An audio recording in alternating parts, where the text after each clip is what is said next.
Assalamualaikum warahmatullahi wabarakatuh.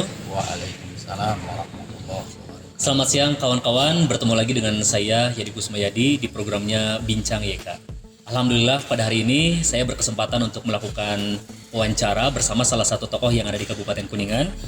Dan yang pastinya hari ini kita akan membahas salah satu topik yang menarik, yaitu temanya Building Society Through Muslim Characters. Artinya kita membangun masyarakat melalui karakter-karakter pemuda muslim. Baik, alhamdulillah di samping saya sudah ada salah satu tokoh yang akan menemani saya sebagai narasumber juga.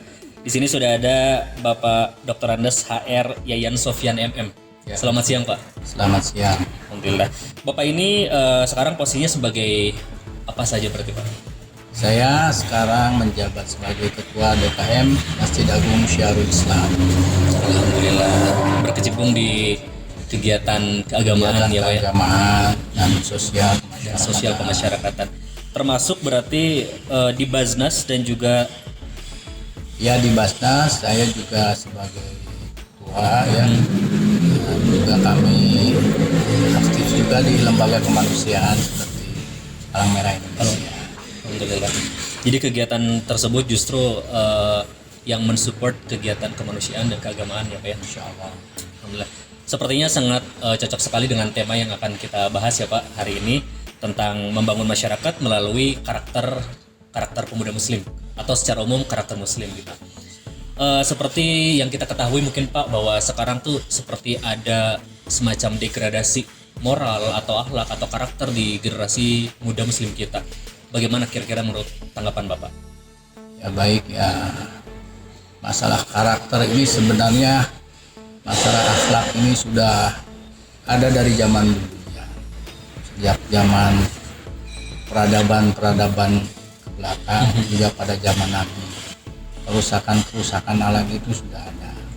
Maka turunlah Rasul dari keputusan-keputusan. Dalam konteks kekinian, saya kira banyak pengaruh-pengaruh ya. Karena pengaruh global, pengaruh informasi yang begitu deras dan tidak ada jarak ya. Sekarang ini antar negara, antar pulau, antar apapun tidak ada jarak. Dengan teknologi, dengan IT, oleh karena itu dampak negatif daripada percepatan globalisasi dan informasi serta teknologi jika tidak diimbangi dengan satu kekuatan kepribadian. Contohlah orang Sunda sekarang ya, saya kan orang Sunda nih. Dulu budaya-budaya itu sangat kental, budaya hormat kepada orang tua, budaya hormat kepada yang lebih tinggi, seperti bagaimana cara memanggil seorang terhadap ayah ibu. Itu ada tahapan-tahapannya. Jadi saya lihat di era sekarang ini karena memang sudah mengglobal informasi dan budaya, sehingga jika kita tidak kuat membentenginya dengan akhlak, ini akan sangat-sangat berpengaruh terhadap kehidupan generasi kita.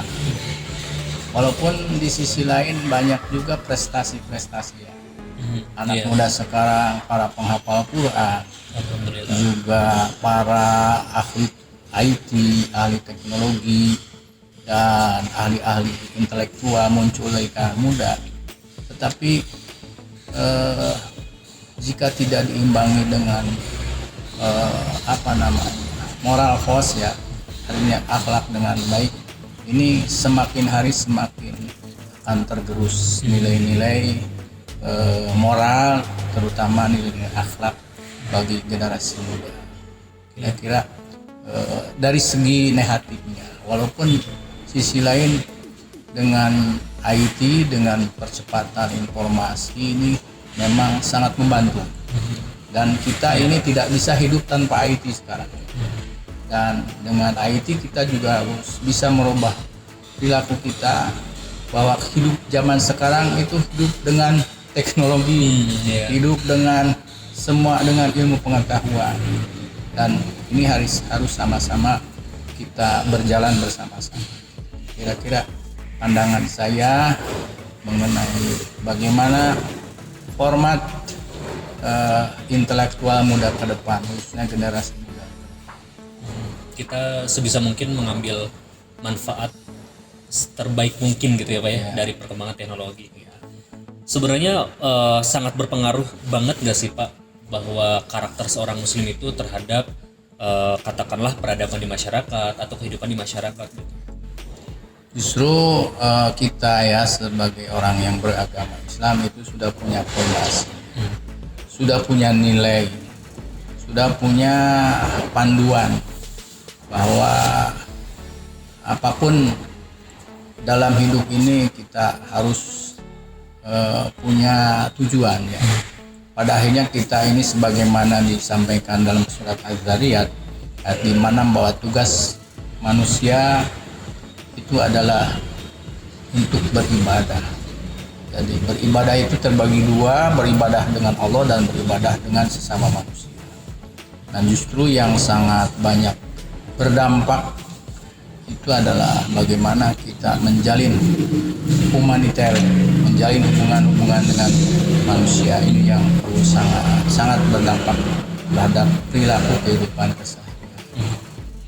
Kalau kita tahu bahwa semua muslim pasti berkiblat pada Rasulullah sebagai figur terbaik gitu ya Pak ya, dengan mungkin kita kenal ada Siddiq, Fatona, Amanah, Tabligh. Menurut Bapak, apakah keempat itu sudah mengcover kebutuhan generasi muda saat ini atau sebenarnya kita harus menggali lebih banyak karakter-karakter yang lainnya gitu? Ya, itu adalah karakter yang sangat utama sebenarnya. 4 karakter ini adalah fondasi. Ya, Siddiq itu penempatan bagaimana kita berlaku seorang yang benar, jujur, itu sebagai fondasinya. Dan kesininya bisa dikembangkan, jujurnya seperti apa. Jadi bagaimana kita harus amanah dengan sikap-sikap yang 4 ini ya. Ini adalah fondasi bagi seluruh pemimpin sebenarnya. Seperti saya juga pernah mendapatkan satu asar ya dari sahabat Sayyidina Ali. Jadi tatanan suatu organisasi, tatanan suatu kemasyarakatan, tatanan suatu kenegaraan itu akan sangat kuat, akan berjalan sangat kuat. Bangunan itu dibangun dengan 4 karakter atau 4 fondasi. Yang pertama adalah bil adlil umaro. Suatu negara, suatu masyarakat, pemerintahan ataupun organisasi apapun, jika pemimpinnya adil, insya Allah maka akan dirasakan oleh masyarakat. Yang kedua bil ilmi ulama, dengan ilmunya para alim, para ulama. Di sini bisa terbagi alim ulama agamis dan ulama intelektual. Dan juga termasuk para pelaksana kegiatan, pelaksana organisasi. Jika mereka ini ditempatkan sesuai dengan ilmunya, ditempatkan sesuai dengan porsinya, maka satu organisasi itu akan berjalan lancar. Kemudian yang ketiga bisyahwatil agniya, karena ada kaitannya dengan zakat juga Iya. dengan infak sedekah juga, bahwa dengan dermawannya orang-orang kaya, dengan CSR-nya misalnya, dengan program kemanusiaannya, dengan program bagi-baginya, dengan hidup bersama berkah dan lain sebagainya, maka orang-orang dermawan berbagi, orang-orang. Kemudian yang keempatnya fondasi, yaitu bidu'ail fuqara, orang-orang pakinya bersyukur dan dia selalu mendoakan. Setelah bersyukur dia juga bergiat bekerja, tidak hanya duduk-duduk, tapi dia juga ada semangat, ada giroh, bukan hanya ingin menerima saja, tapi dia mau merubah dari tadinya orang yang miskin bisa berubah perilaku menjadi orang yang tidak miskin. Bahkan dari 4 tatanan ini, insya Allah tidak akan ada terjadi ada begal. Itu kaitannya juga dengan moral. tidak akan ada pencurian, hidup akan tenang, akan aman, sejahtera. Mungkin kalau sudah ini tidak usah ada masang di CCTV karena isinya sudah buat. Berarti karakter itu memang Sangat harus kita gali, kita gali dan harus kita bangun. Saya juga teringat salah seorang Perdana Menteri Inggris tahun 80-an yang sangat terkenal, Margaret Thatcher, yang dijuluki wanita besi di era 80-an. Waktu itu kalau di presiden Amerikanya adalah Ronald Reagan, kalau di kitanya Pak Harto.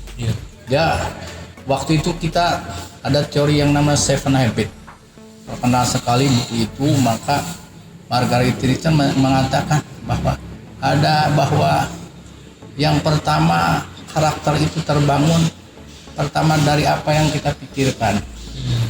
Dari apa yang kita pikirkan jadilah ucapan.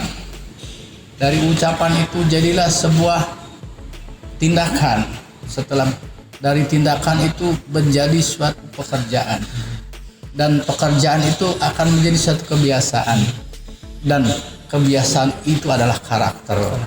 Dari kebiasaan inilah maka apabila kita sudah menjadi terbiasa menjadi orang yang dibangun dengan karakter yang soleh, karakter yang berkualitas, karakter yang memang mempunyai ciri muslim, hayatul fata wallahu bil ilmi, kata Imam Syafi'i mengatakan hidupnya seorang pemuda itu hayatul fata dengan ilmu, wallahu bil ilmi watuqo, dan dengan takwa. Apabila tidak ada keduanya ala tibaron lidati, bila mana tidak ada ilmunya, tidak ada takwa, jadi tidak termasuk golongan pemuda. Ya seperti ini sebuah motivasi buat generasi muda betapa ilmu itu memang sangat penting. Maka Nabi juga belajar ilmu dulu, ikro dulu. Kita harus terus belajar ya Pak ya. Belajar itu tidak ada kata tua, dan belajar itu harus setiap saat. Tidak pernah ada kata berhenti dalam belajar. Kalau di Jepang itu yang namanya kaizen strategi. Kenapa orang-orang Jepang pandai menciptakan tipe-tipe kendaraan dan kendaraan itu tidak pernah jenuh. Tahun ini keluar, besok keluar, itu senang terus orang beli. Mereka dengan teori kaizen, manajemen kaizen strategi. Dan itu mereka berhasil menciptakan satu peradaban yang bagus ya Pak. Peradaban yang dengan bagus, dengan kualitas alat kendaraan yang bisa dimanfaatkan oleh penduduk bumi ya, dimanapun berada, dan orang semua bisa menikmatinya. Itu karya besar. Dan sebenarnya kalau kita balik lagi pada ajaran agama, justru sebenarnya Islam tuh katakanlah sudah lengkap ya Pak ya. Sudah katakanlah ilmunya sempurna, ajarannya sudah luar biasa bagus. Hanya mungkin tantangannya adalah bagaimana caranya anak-anak muda sekarang mencoba untuk mencari, mengaplikasikan, bahkan menjadikan itu sebagai budaya gitu ya. Nah, dari yang dipikirkan sebisa mungkin akhirnya ditindakan dan jadi kebudayaan. Seperti itu, jadi kebiasaan. Jadi pertama ya bagi pemuda harus memiliki semangat. Semangat.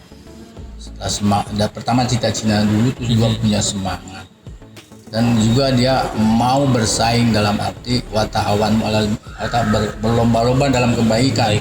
Kebaikan itu kan banyak ya, kebaikan mencari ilmu, bersaing dengan kita harus iri kepada kepandaian orang lain. Kenapa orang lain bisa, kenapa tidak bisa? Nah, ini harus kita ganti. Jadi ada istilah harus bisa merubah nasib ya.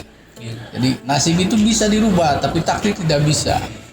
Mungkin takdir hanya bisa sedikit, akan bisa dirubah dengan doa. Doa bisa merubah takdir. Tapi kalau nasib itu harus diperjuangkan. Harus kita semangat. Dan ini dari starting point-nya harus dari awal dibangun. Islam, Nabi sejak kecil sudah berdagang, sudah memberi contoh, menjadi ahli ekonomi, ahli strategi berperang, ahli politik, dan lain sebagainya. Jadi sebenarnya apa yang telah diajarkan di agama kita itu lebih lengkap. Cuman kenapa kita lebih banyak terlena dengan situasi dan kondisi yang seperti ini, makanya Allah sudah menyiapkan lapangannya, mulai jam malamnya, kita tinggal menjemputnya. Mungkin memang di sana letak tantangannya ya Pak ya. Ya, tantangannya di situ. Tantangannya di sana. Kalau berkaitan dengan Bapak sekarang ada di DKM Syarul Islam, kemudian di Baznas dan juga PMI ya Pak ya. Kira-kira program apa yang mensupport atau memang ngebangun karakter pemuda lewat kegiatannya? Kira-kira jenis apa Pak? Ya, semuanya sangat berkaitan karena saya punya prinsip begini dalam hidup itu. Pertama, bisa bermanfaat untuk dirinya sendiri. Yang kedua, bermanfaat untuk keluarga.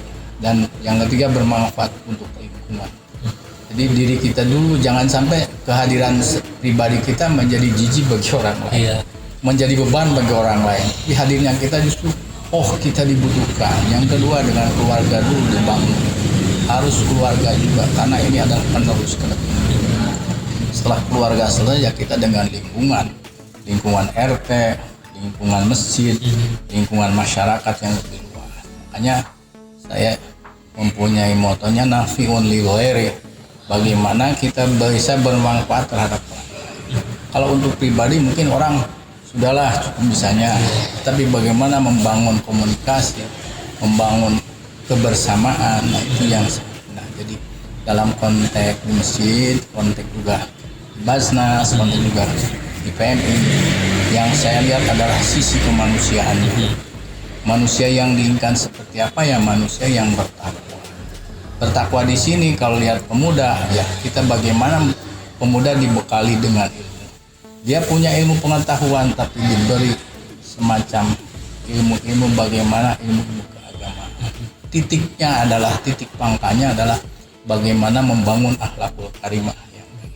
Makanya di program di masjid ini ada pengajian umum, pengajian kepemudaan, dan semua elemen yang kira-kira bisa kita wadahi di tempat ini. Kemudian di PMI saya kira cocok juga dengan 7 prinsipnya: kemandirian, persatuan, kenetralan, kebersamaan dan sebagainya. Dan dibaca ada programnya bagaimana kita membangun kesejahteraan umat melalui para agnia.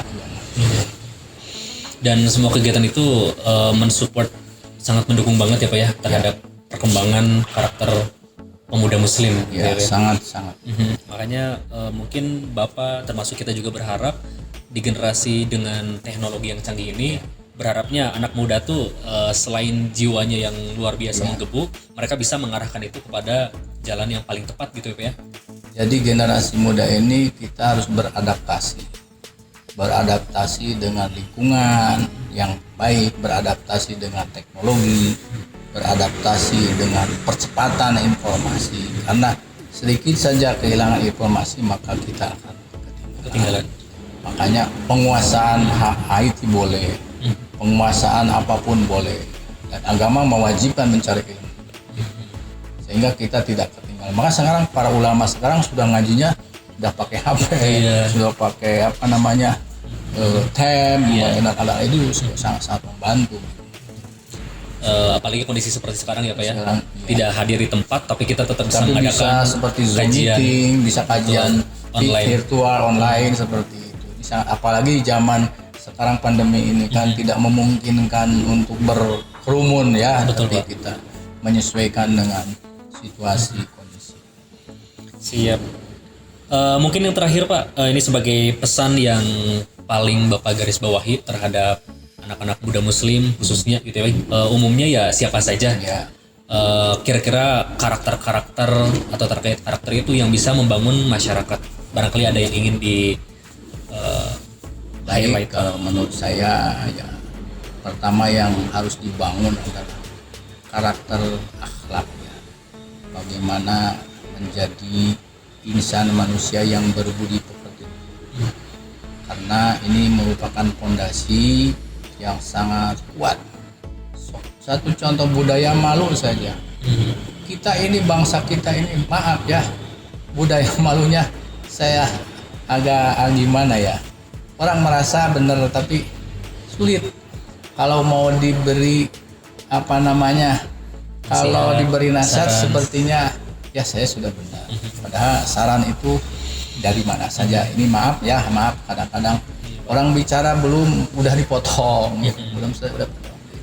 Membuat karakter yang saling menghargai, saling menghormati, pemuda yang berintelektual, pemuda yang berilmu, dan pemuda yang berkarakter muslim yang memang mengedepankan nilai-nilai keagamaan, nilai-nilai sosial kemasyarakatan sesuai dengan falsafah negara kita juga kan, falsafah yang menganut sila-sila kemanusiaan yang adil beradab, keadilan sosial.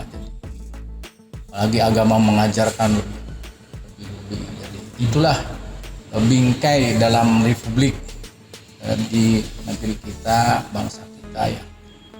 Kami sebenarnya ada kekhawatiran wajar dengan percepatan teknologi yang begitu banyak menyita waktu anak-anak muda sekarang untuk menggunakan alat-alat IT yang kalau digunakannya ke arah yang positif itu akan lebih bagus, tetapi dikhawatirkan ada nilai-nilai yang tergerus dari yang nilai negatifnya.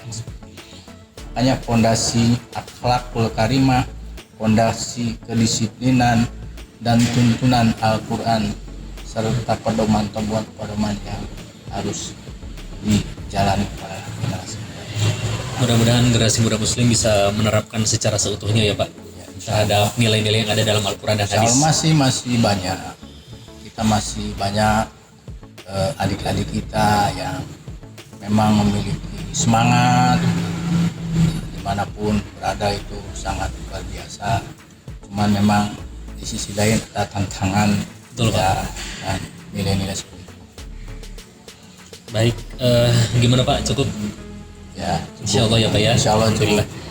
Alhamdulillah Pak, terima kasih banyak hari ini Bapak sudah meluangkan waktu untuk berbincang di program Bincang YK. Mudah-mudahan teman-teman yang ada di rumah yang menyaksikan perbincangan kita, walaupun mungkin singkat, sederhana, tapi mudah-mudahan ada manfaat yang bisa dipetik sebagai pelajaran ya Pak ya. Ya, pelajaran bagi diri saya.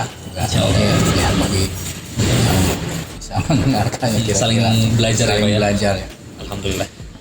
Baik kawan-kawan, mungkin cukup sekian untuk hari ini. Alhamdulillah, mudah-mudahan apa yang kami bincangkan, apa yang kami bicarakan, mudah-mudahan sedikit banyak ada manfaat dan hikmah yang bisa dipetik. Insya Allah kita akan ketemu lagi di Bincang YK selanjutnya. Terima kasih. Wassalamualaikum warahmatullahi wabarakatuh. Waalaikumsalam warahmatullahi wabarakatuh.